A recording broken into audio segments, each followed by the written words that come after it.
말이 헛나왔나 보다. 이제 스님의 불호령이 떨어질 차례. 이렇게 생각하고 있는데 아니나 다를까 야단을 쳤다. 수진, 늘 감사한 마음 가지라 했지. 늘 감사한 마음 내가 가지라 했지. 물음표. 가지라 했지. 그럴 줄 알았다. 나는 늘 시행착오를 하는 문제하다. 우여곡절 끝에 모든 걸 마무리하고 우린 차를 마셨다.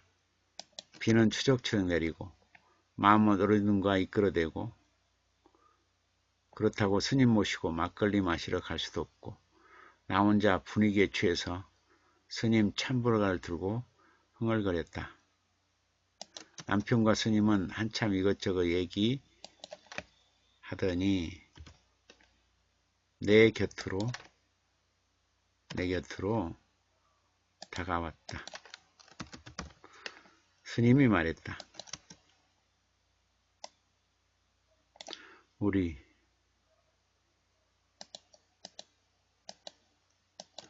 수진 분위기에 취해 있는데 어떡하지? 여기는 절이라기는 그렇고 내 기도처라서 해줄 게 없네. 나는 말했다. 스님 무슨 말씀이세요? 저 괜찮아요.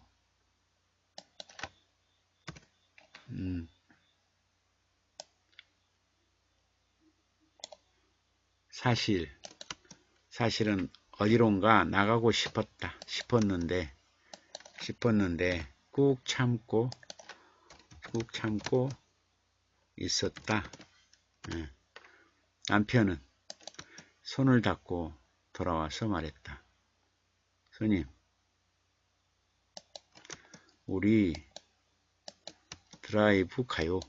요즘 공연 준비로 힘드시잖아요. 수진이도 비 오면 저렇게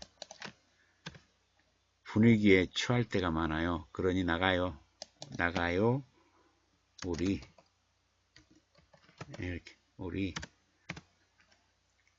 우리는 신랑 말이 끝나자마자 함께 나섰다. 고민 끝에 청남대가 드라이브 코스로 괜찮았던 것 같아서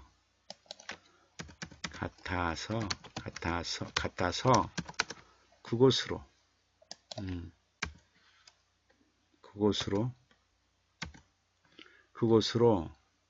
향했다. 차에 몸을 싣고 신나게 달렸다. 아직은 가로수길이 가을 옷으로 갈아입지 않고 있었다. 푸르름 그대로였다. 노란 옷으로 갈아입으면 환상의 드라이브 코스일 텐데 조금은 아쉬웠다. 청남대 여기저기를 구경하는데 드물게 단풍이 물든 곳이 몇 군데 있었다. 그중 한 곳에 발길이 멈췄다. 참 아이러니하다. 아이러니는 반어법이에요. 반어법. 그냥 한동안 한참 동안 한참 동안 그곳에 머물며 생각에 잠겼다. 저렇게 권력을 잡고도 그 끝은 그리 박수갈채를 받지 못했던 분들, 물론 애인 분도 있지만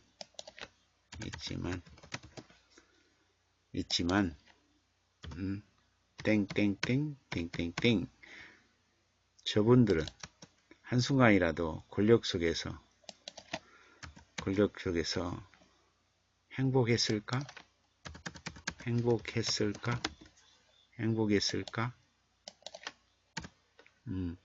이런저런 생각을 하다 나 자신을 되돌아봤다.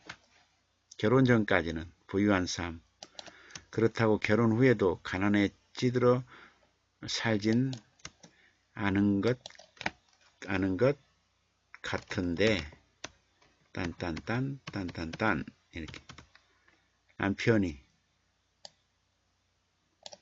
남편이 사업하지 않을 때는 그 나름대로 만족했고, 사업을 한 이후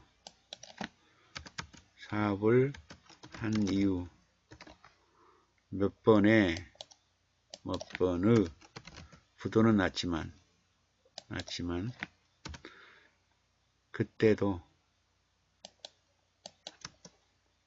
그때마다 친정의 도움으로 견딜 수는 있었다.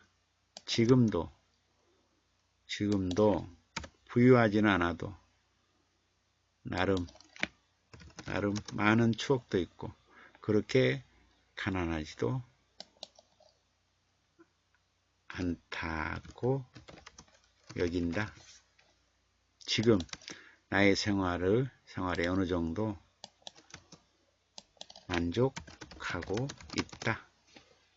아유, 모기가 자꾸 물어.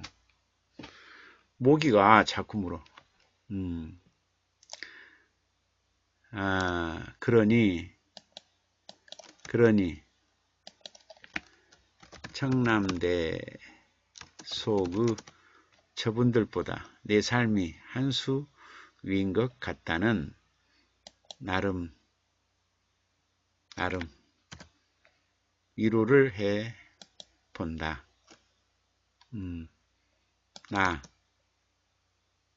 나 혼자의 생각에 나 혼자만의 생각에 빠져 있을 때 남편이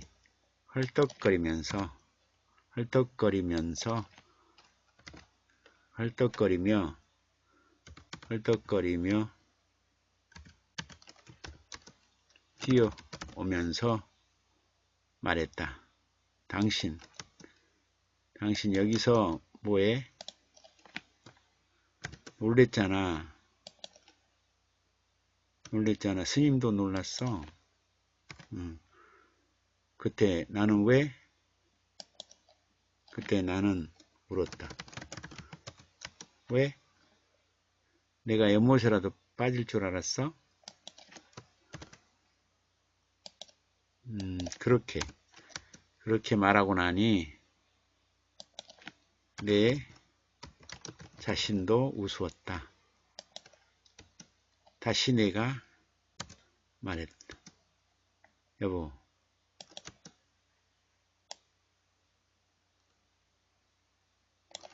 저 대통령 동상 보고 내 삶과 비교해 보았지. 내가 더 멋진 것 같아. 내가 더 멋진 것 같아. 예. 남편이 우스워 죽겠다는 표정을 지으며 지었다. 쓸데없는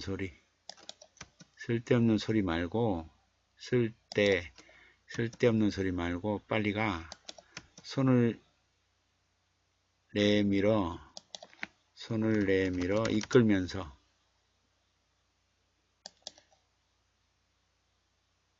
빨리 가 이렇게 해놓고, 자, 손을 내밀어 이끌면서 말했다. 하긴 내가 조금 잘해주긴 하지. 예, 잘해주긴 하지. 나는 즉시 내가 되받아 쳤다. 참, 착각도 너무 잘하셔. 야무지게 착각하시네.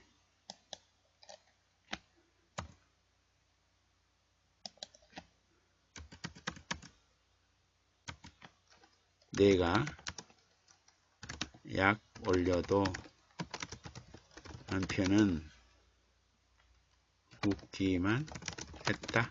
이렇게. 오늘도 남편의 배려에 스님도 즐거워하고 날씨도 우리를 밝혀주는 것 같아서 고마웠다.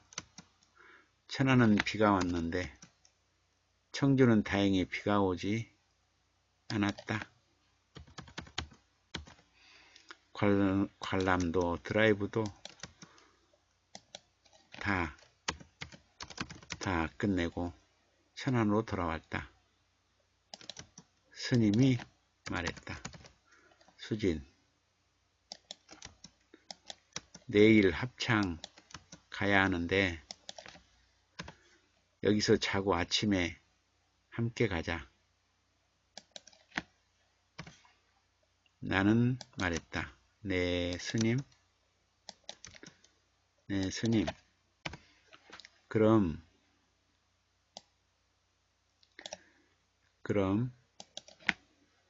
신랑 혼자 올라가라고 할게요.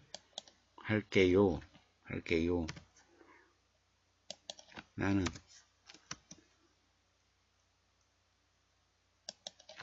그냥 올라갈게요.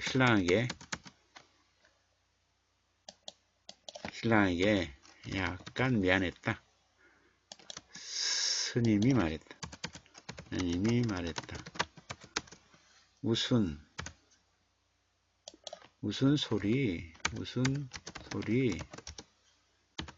처자님은 보올댁 처사님 댁에서 주무시면 되니까 거기서 주무세요. 그때 신랑이 말했다.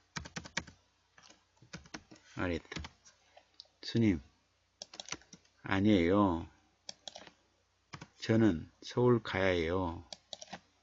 아침 일찍 일이 있어요. 이렇게 말하고는 나에게 괜찮다는 듯이 미소를 지으며 가버렸다. 신랑이 올라가고 스님과 담소 나누다 함께 문학 토크도 듣고 즐거운 밤을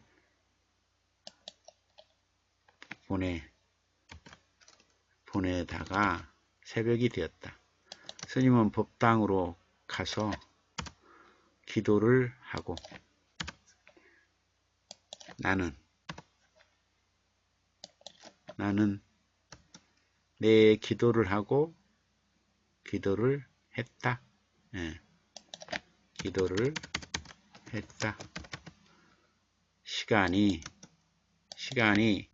훌쩍 지나갔다. 그때 전화벨이 울렸다. 신랑이었다.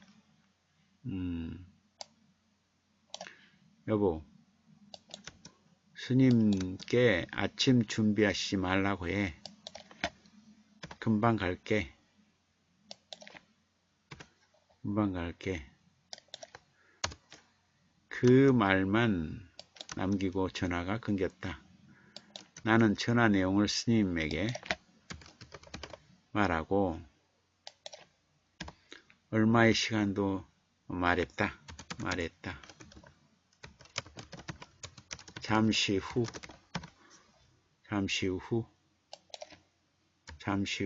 찻소리가 났다. 잠시 후 찻소리가 났다. 신랑 차가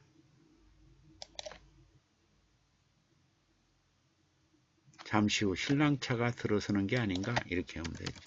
잠시 후 신랑 차가 들어서는 게 아닌가?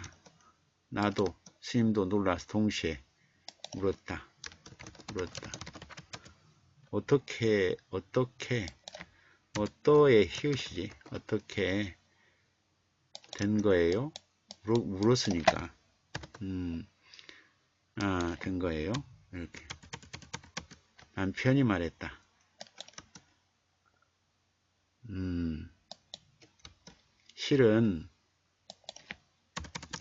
실은 어제 저 이쪽에 황토 찜질방 있죠? 거기서 잤어요. 보덕월 거사님 피곤하게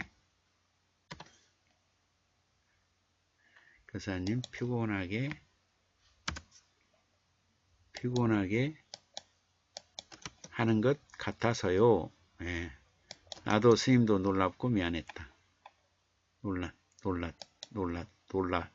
나도 스님도 놀랐다. 미안했다. 우리는 준비를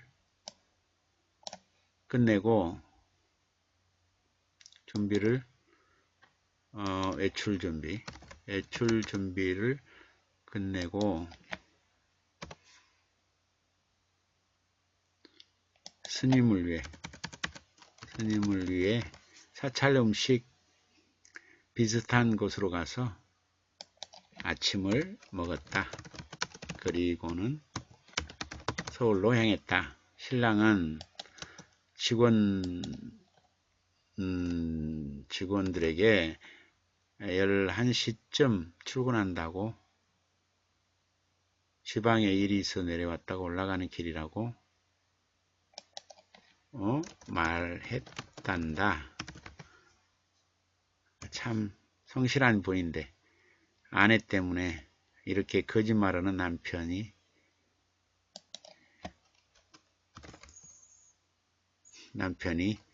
되었지만 내심 고마웠다. 나는 서울로 향해 달리면서 많은 생각을 했다. 얼마나 달렸는지,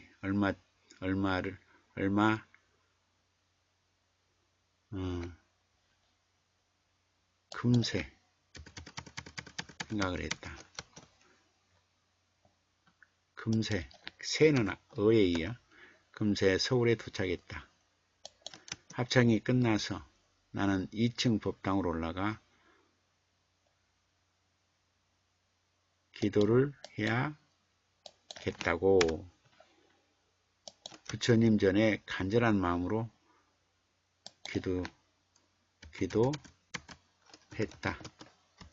기도했다. 많은 반성을 하면서 앞으로는 그 어떤 일로도 남편을 외롭게 한다든지 다른 곳에 마음을 두는 그런 어리석은 행동을 하지 않겠다고 세 분의 부처님 전에 마음 다해 기도를 올렸다. 마지막으로 남편에게 이렇게 말하고 싶었다. 여보, 너무 미안했어요. 나 자신만 아는 이기적인 아니라서 당신이 내게 하는 모든 건 당연하다고 생각한 거, 당신의 깊은 사랑, 그 모든 거 감사해요. 오늘 이후로 수진이는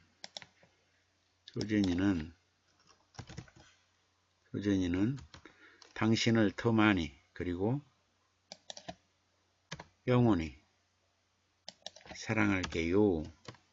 네, 여기가 끝이네요. 자, 여기까지입니다. 야,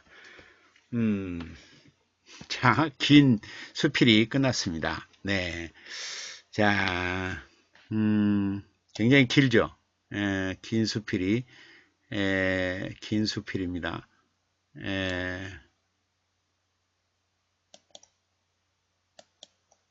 제목이 뭘까요?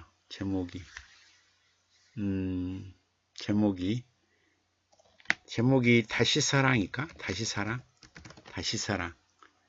다시 사랑. 네, 풀빵구리님 수필이 있어요? 올리세요. 올려주시기 바랍니다. 오로라님 들어오셨네요. 아이들 간식 만드는 중이라고?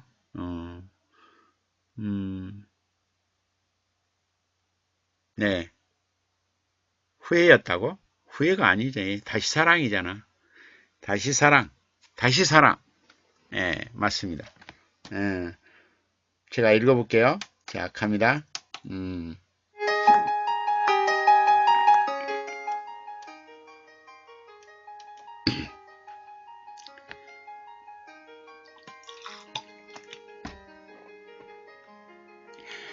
다시 사랑, 수필, 물안개. 창틈으로 갈바람이 살랑살랑 아침을 열고 있다. 살갗 스치는 바람이 나의 마음을 상쾌하게 부엌으로 이끈다. 식사 준비를 하면서 새벽에 못다한 기도를 읊조린다. 생과일 주스를 갈며 입에서는 연신. 나는 새벽마다 108배를 한다. 108배를 한다. 내 탓이오. 모두가 다 내 탓이오. 그 모두가 다 내 탓이오. 라면서 3000독에서 5000독 해한다. 길을 걸으면서도 밥을 지으면서도 심지어 청소를 하면서도 그 기도 횟수를 기어이 채운다.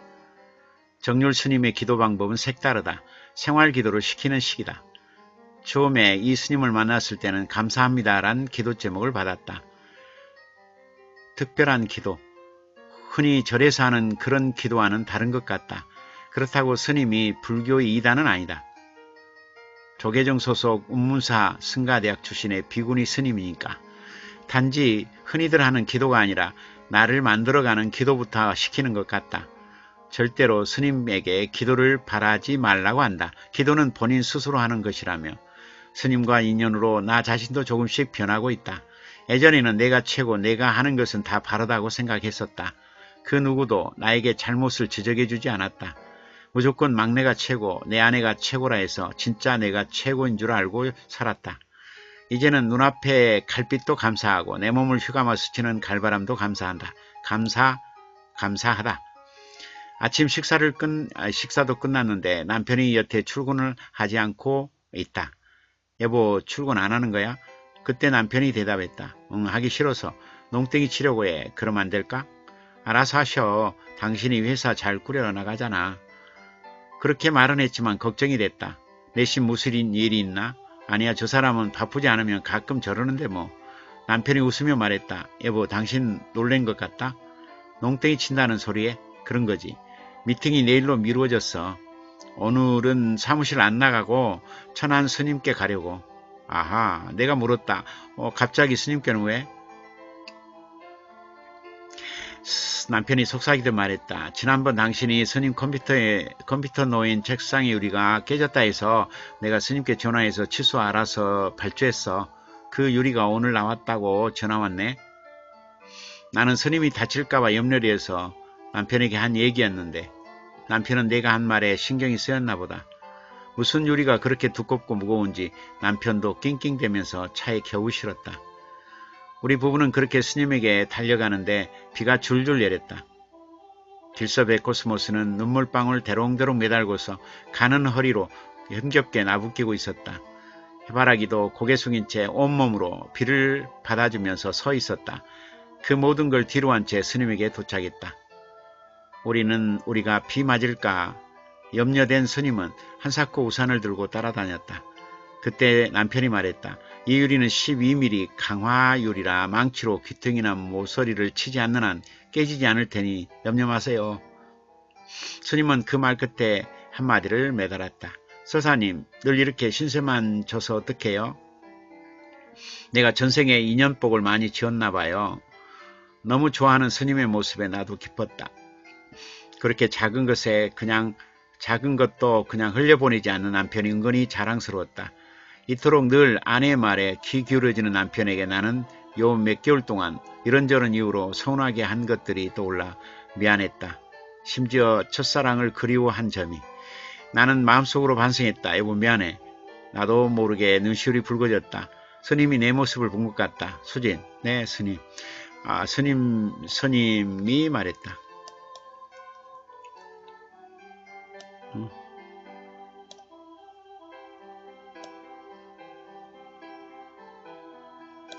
스님이 말했다. 내 서재로 잠깐 와봐요.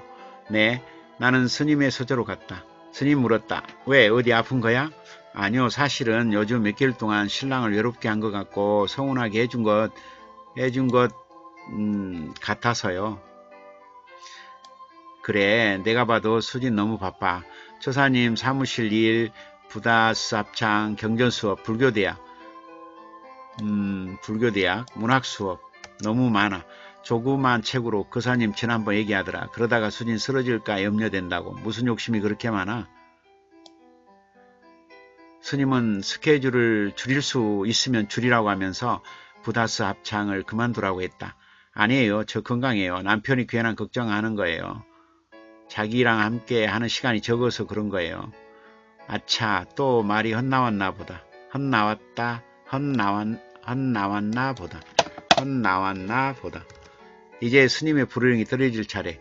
이렇게 생각하고 있는데 아니나 다를까 야단을 쳤다. 수진, 늘 감사한 마음 내가 가지라 했지.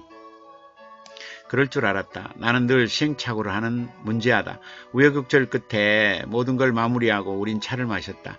비는 추적추적 내리고 마음은 어디론가 이끌어대고 그렇다고 스님 모시고 막걸리 마시러 갈 수도 없고 나 혼자 분위기에 취해서 스님 참불가를 듣고 흥얼거렸다. 남편과 스님은 한참 이것저것 얘기하더니 내 곁으로 다가왔다. 스님이 말했다. 우리 수진 분위기에 취해 있는데 어떡하지? 여기는 절이라기는 그렇고 내 기도처라서 해줄 게 없네. 나는 말했다. 스님 무슨 말씀이세요? 저 괜찮아요. 사실은 어디론가 나가고 싶었는데 꾹 참고 있었다. 남편은 손을 닦고 돌아와서 말했다. 스님 우리 드라이브 가요. 드라이브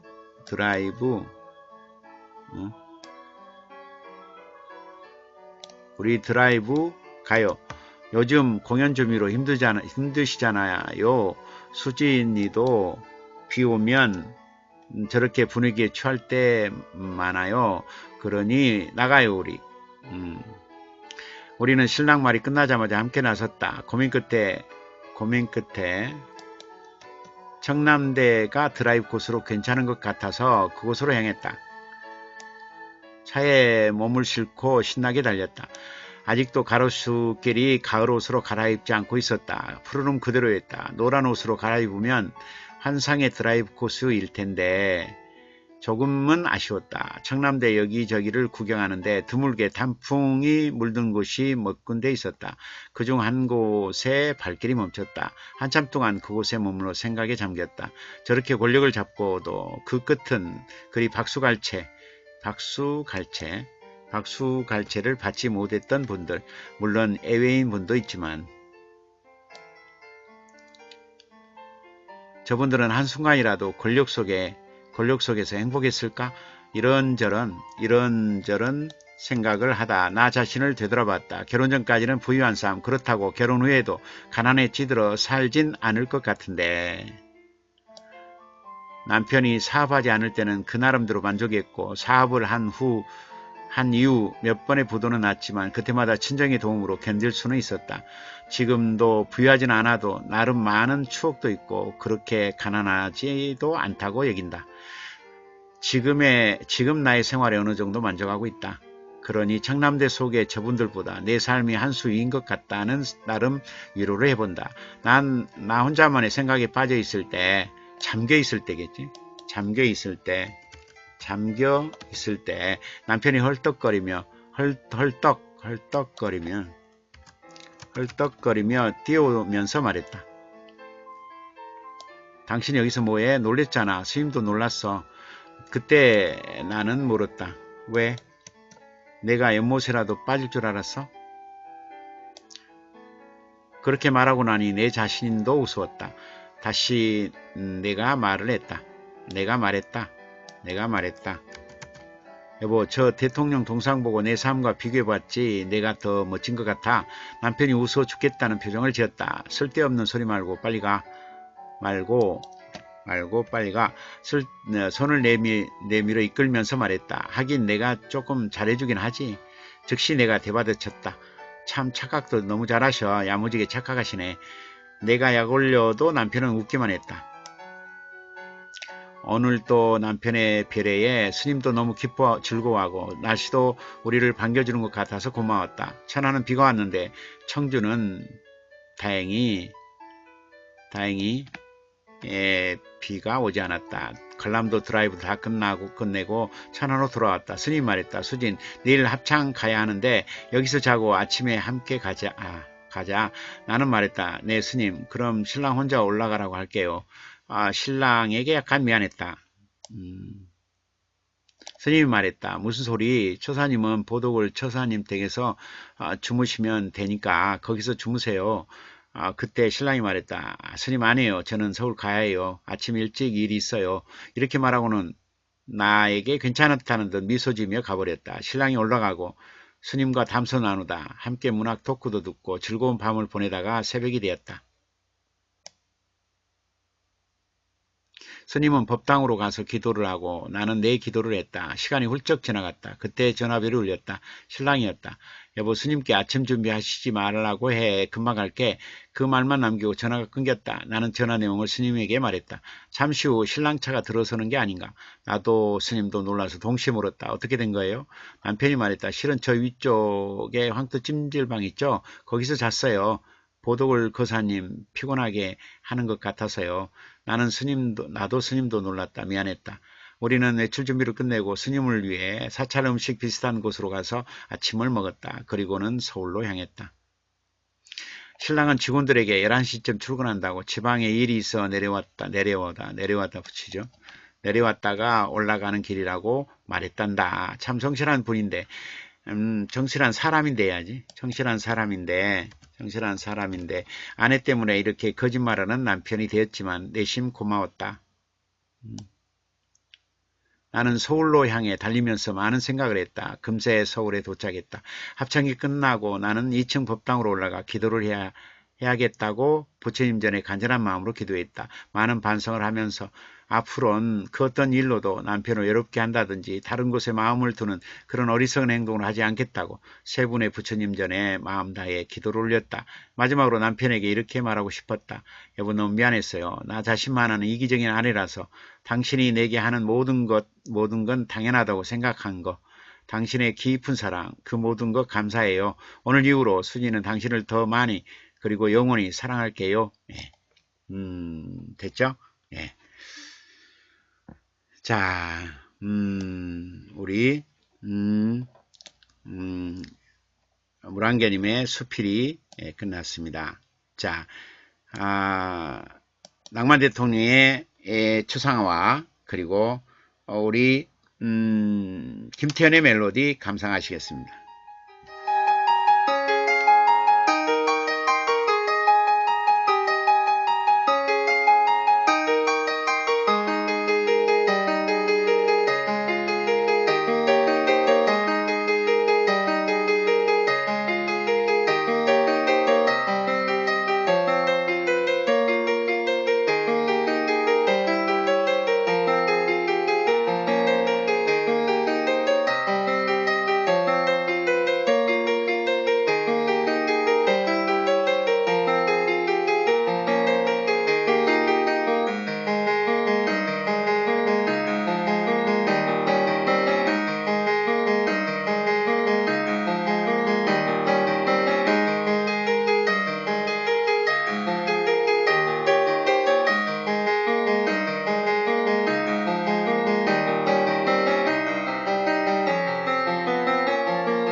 네. 자, 꿈과백님 오셨네요. 예, 꿈과백님. 풀빵구리님, 열심히 글도 쓰고 건강도 챙기면서 파이팅해요. 물안개님, 건필 응원합니다. 이치로사님, 와라락, 와라락. 물안개님, 격려 감사합니다. 문호님들 격려 감사합니다. 꿈과백님, 와라락, 와라락, 와랑님, 꿈과백님 바꿔, 와랑님으로. 구루터기님, 네, 반갑습니다. 구루터기님 오셨네. 네. 우리 꿈과백님, 문우님 참 멋져요. 물안개님, 풀빵구리님 고마워요. 요즘에 자꾸 몸이 안 좋네. 종합검사는 아무 이상이 없다네요. 예. 자, 그러면,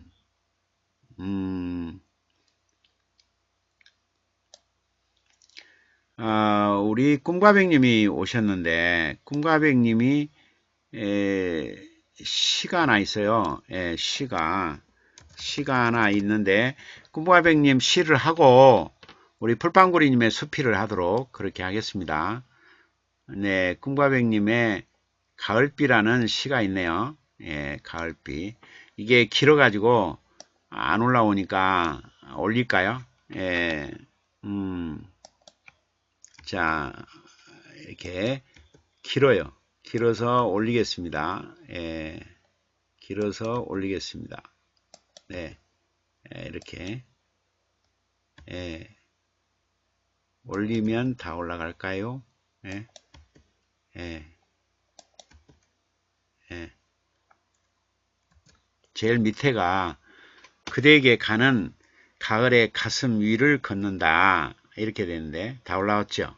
예, 교정본에 도전합니다. 예, 교정본. 자, 가볼까요? 교정본에 도전합니다.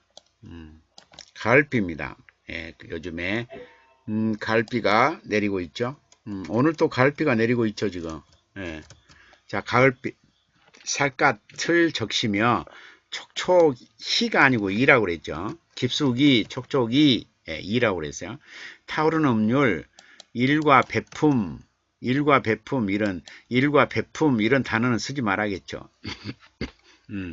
거니는 길목에 왕관을 기르며 왕관도 쓰지 마시고 더듬거리고 있다. 낙엽이 부스스 앉았던 자리 풀벌레들 연주곡 어느 여는 날 이런 건 동시적인 스타일이잖아요. 하지 마시고 시샘에 몸달아 현악기 가는 조사 붙어주고 허기진 땅 위를 포근히 감싸주다가 푹 뛰고 파인 상처 띄고 위를 말갛게 내다가는 붙여주고 목마름 달래려 고개 띄고 든 이파리들도 멍든 상처 움쳐내고 애상에 젖어 하늘과 바다의 품으로 여정이 시작되면 쓸쓸함에 애를 붙여주고 그리움 만들고 고독함에 애 붙여주고 향기로운 뜨락을 만들고 외로움에 등불이 되어 늦길 띄고 수 있는 작은 참사리를 짓는다. 살짝이 점이어 오는 흔들리는 이끌림에 거친 숨소리 헹궈내며 나약한 중년에 말려드는 애잔함 그대에게 가는 가을의 가슴 뛰고 위를 걷는다. 이렇게 된. 자, 교정본에 도전합니다. 살갗 어른 안 해도 되겠죠. 살갗 적시며 촉촉이 타오르는 음률 여기가 1년. 네, 여기가 1년. 일과 배품 같은 거 쓰지 말아 그랬어요. 주제 노출하는 거는 쓰지 마세요. 예. 거니는 길목에 왕관을 하지 마시고 추억 정도를 하죠. 추억을 그리며 이 정도로 추억을 그리며 더듬거리고 있다도 되고 더듬더듬도 되죠. 더듬더듬 추억을 그리며 더듬더듬 이래도 되잖아요. 추억을 그리며 더듬더듬 이렇게 더듬더듬 이렇게 낙엽이 부수수 낙엽이 부수수 앉았던 자리 이렇게 풀벌레 연주로 하지 말고 풀벌레 연주 여는 날 그러면 동시가 돼요. 그러니까 풀벌레들 얘들이 시샘에 몸달아 현악기 된다. 가는 안 해도 현악기 된다. 이래도 되죠. 그 다음에 허기진 땅 위를 포근히 감싸다가 이거는 하지 마시고 동시적인 발상은 하지 마세요. 성인시를 쓸 때 관조적인 시선으로 해석을 해야 돼요. 푹 파인 상처 위를 말갛게 시선에다가 그 다음에 목마름 달래려 고개 든 멍든 이파리라고 그랬는데 고개 든 그냥 멍든 상처 들어가면 어때요? 멍든 상처 훔쳐낸 건 좀 이상하고 감싸 안아야 되겠지. 가을비가 감싸 안고 이렇게 감싸 안고 그 다음에 예상의 저저 하늘과 바다 품으로 여정이 시작되면 쓸쓸함에 그리움 만들고 고독함에 향기로운 뜨락 만들고 외로움의 등불이 되어 느낄 수 있는 작은 참사리를 짓는다.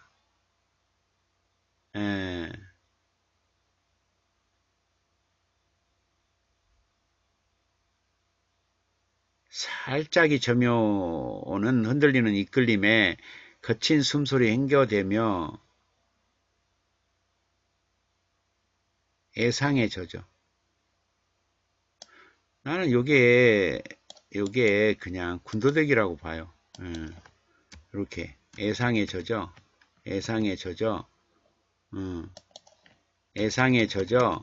거친 숨소리 행궈내며 이렇게 바로 가는 게 어때요?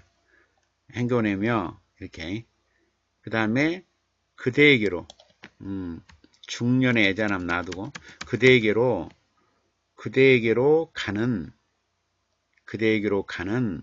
가을에 가슴 위를 걷는다. 이러면 어때요? 멋지잖아요. 자 봐요. 가을비인데요. 살갗 적시며 촉촉이 타오르는 음률이 가을비예요. 거니는 길목에 추억을 그리며 더듬더듬해요. 낙엽이 부스스 앉았던 자리에 어때요? 풀벌레들이 시샘에 몸달아 현악기가 돼요. 또 푹 파인 상처들 위를 맑게 씻어내다가 가을비가 목마름 달래려 고개 든 멍든 상처를 감싸 안아요. 가을비가. 그러다가 예상에 젖어 거친 숨소리 행궈내요. 그러면서 그대에게로 가는 가을의 가슴 위를 걸어요. 걷는다. 멋지잖아요. 이렇게 해야 어디 응모하더라도 입선이 될 수가 있죠. 제가 읽어볼게요. 갑시다. 나오세요.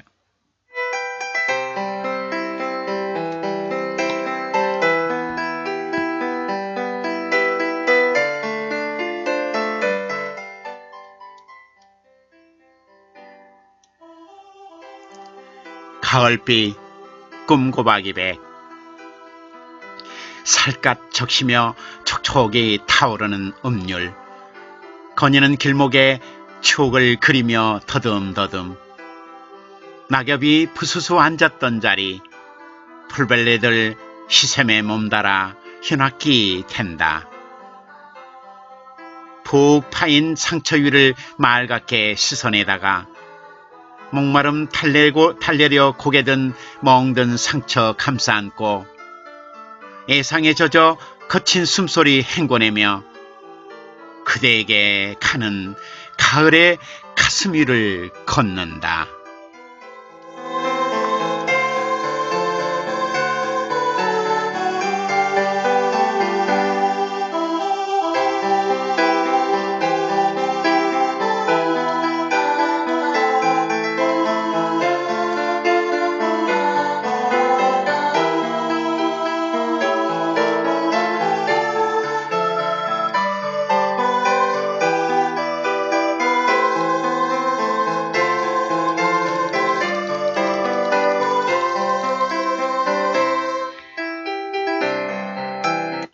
네, 우리 풀빵구리님, 꿈백 언니, 가을비 시신 멋져요. 예, 인환님, 다양한 모습으로 내리는 가을비가 애잔하네요. 멋져요. 예, 그루터기님, 가을비 시 좋아요. 예, 이치로사님, 그대에게로 가는 가을에, 가을에, 그대에게로 가는 가을의 가슴 위를 걷는다. 짝짝짝. 예. 너무 멋져요.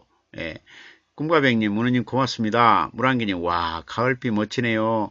우산 쓰고 태화강 강둑을 걸어가는 것 같아요. 예.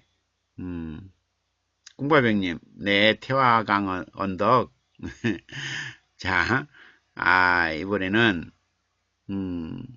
자, 추천, 업을 안 해주신 분들은 해주시고, 자, 자정이 되면, 업을 또 해주시기 바랍니다. 아마 지금 풀방구리님의 이 인연이라는 수필을 하면서 자정이 넘어갈 것 같아요. 그죠? 예. 잠이 오신 분들은 주무시고, 풀방구님의 인연, 이 수필을 할 때까지 같이 동행해 주실 분들은 동행해 주시기 바랍니다. 네. 그루터기님, 비 내리는 가을날의 서정, 멋지다고. 네.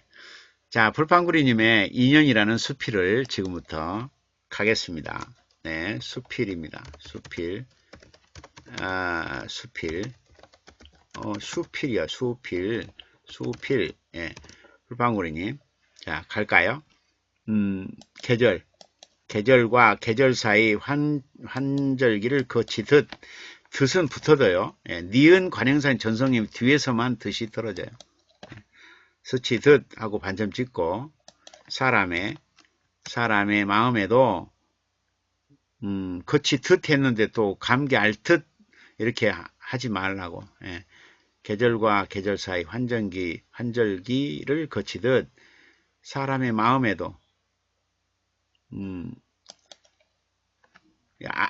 거치듯 했으니까 감기알 듯 이러지 말라고 그냥.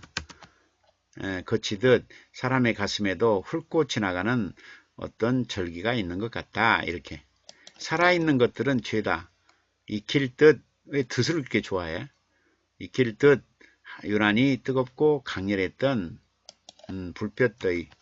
불볕더위가 사그라들자 반점. 흐리고 비도 오고 스산한 기온 변화로 인해 몸보다 마음이 먼저 가을아리를 시작하는 것 같다.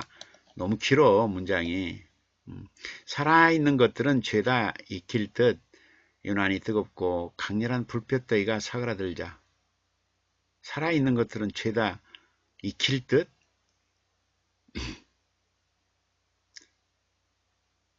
그냥 유난히 뜨겁고 강렬했던 불볕더위가 사그라들자.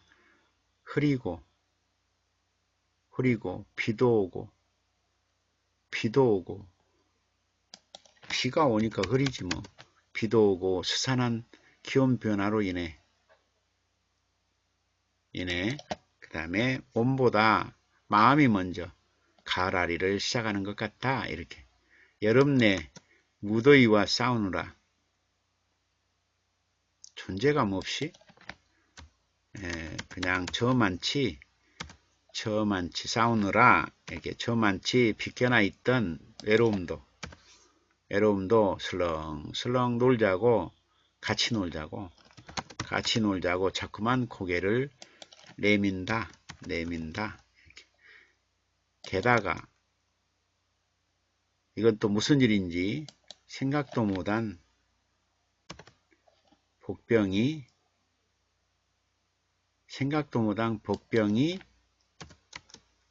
있다. 더위와 일상에 지치고 고단했던가 보다. 아마도 견디기 어려울 만큼 심하게 달려드는 졸음. 이 졸음 그래야지. 이 졸음 요거 요즘 이 졸음 때문에 정신 못 차릴 지경이다. 예, 지경이다. 이렇게. 지경이다. 한 번도 이렇게까지 지독에 졸린 적은 없었다. 예, 없었다. 그래서 병인가 생각이 들 정도다. 정말 막무가내로 파고드는 이 졸음. 이 졸음이란 놈과의 웃지 못할 전쟁, 아닌 전쟁을 치르는 중이다. 예, 이렇게 글을 쓰고 있는 중에도 조금 쓰다가는 중지할 수밖에 없을 정도로 꾸벅꾸벅 촌다. 촌다. 졸음이 이처럼 성화를 부려대니 미칠 노릇이 아닐 수 없다. 내려오는 눈꺼풀에 장사 없다는데 점 6개. 지칠 대로 뛰고 지친 심신을 달리는 일부터 먼저 해결하자고 마음 먹고는 붙여주죠. 마음 먹고 정말 마음 먹고 반점. 정말 급박한 일을 제하고는 당분간 쌓인 피로를 풀기 위해서 글 쓰는 것도 잠시 후 미루기로 했다. 예. 차일피일 그렇게 몸 시키는 대로 먹고 자고 기본에만 충실하기로 했다. 오늘 또 연이어 날씨는 흐리고 잔뜩 찌푸려 있다. 가뜩이나 날씨처럼 쓸쓸한 고독감이 달려든다. 몹시도 기성을 부리던 여름날이 꼬리마저 감추고 의 자취도 없이지. 꼬리마저 감추고 물러나니 열기를 식히려 함인지 떠남을 아쉬워 함인지 농작물을 너무 익히고 나서야 원성 섞인 떼지는 피가 연일 오락가락 거린다. 오락가락 내린다. 연일 오락가락 내리고 있다. 그런 그 탓에 갑작스레 일조량이 줄어드니 기분마저 곤두박질 치려 든다. 이게 뭐람? 이게 뭐람? 이런 흐리멍텅 기후 변화는 달갑지 않다.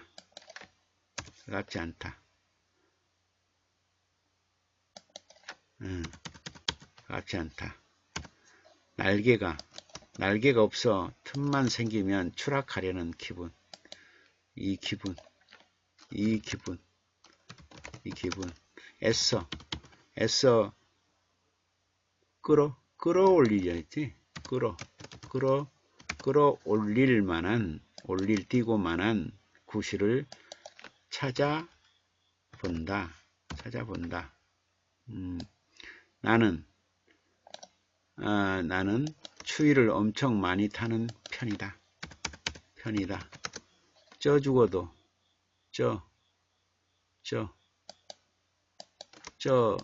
죽어도 좋으니 여름만 같았으면 좋겠어.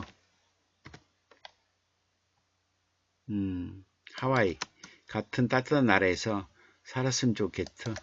이렇듯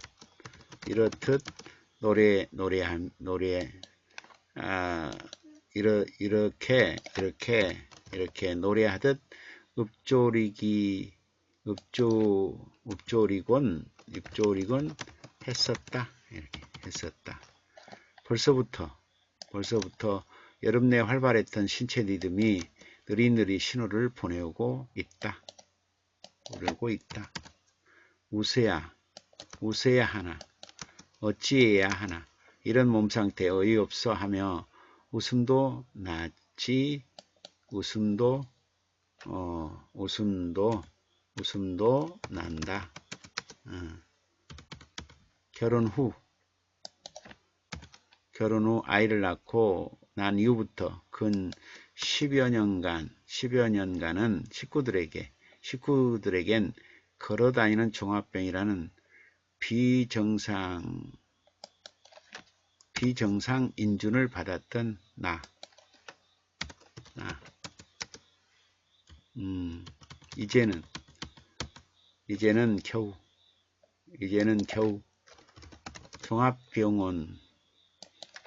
종합병원만은 면했지만 새로운 복병인 중년이라는 나이가 아니 정확히 말하자면 40대의 마지막 가을을 맞는 신체적 리듬이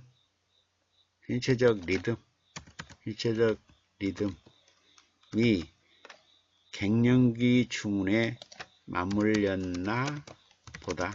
이렇게 시도 때도 없이 기분이 널뛰기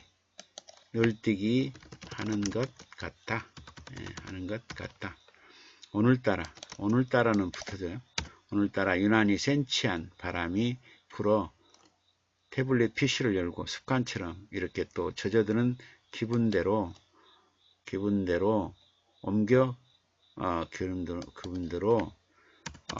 글을 끄적이고 있다. 스승님을 조차 지난 1년여 아프리카 방송 문학 토크를 시청하면서 오늘에 이르기까지 밤 10시부터 내가 좋아하는 늦은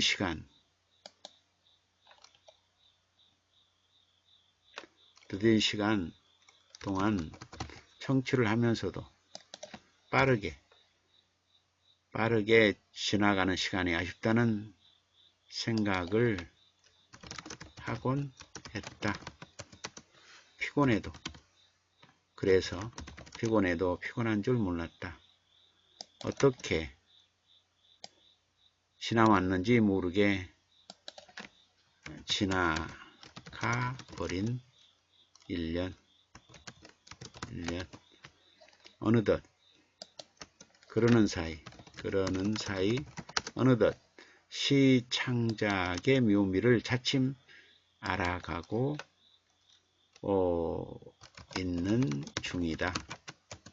글을 쓴다는 것 자체에 자연스레 녹아들게 되었음을 요즘 느낀다.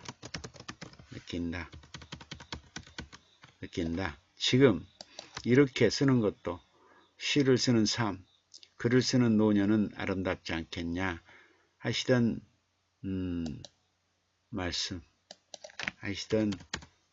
말씀에 힘입어 스승님의 힘입어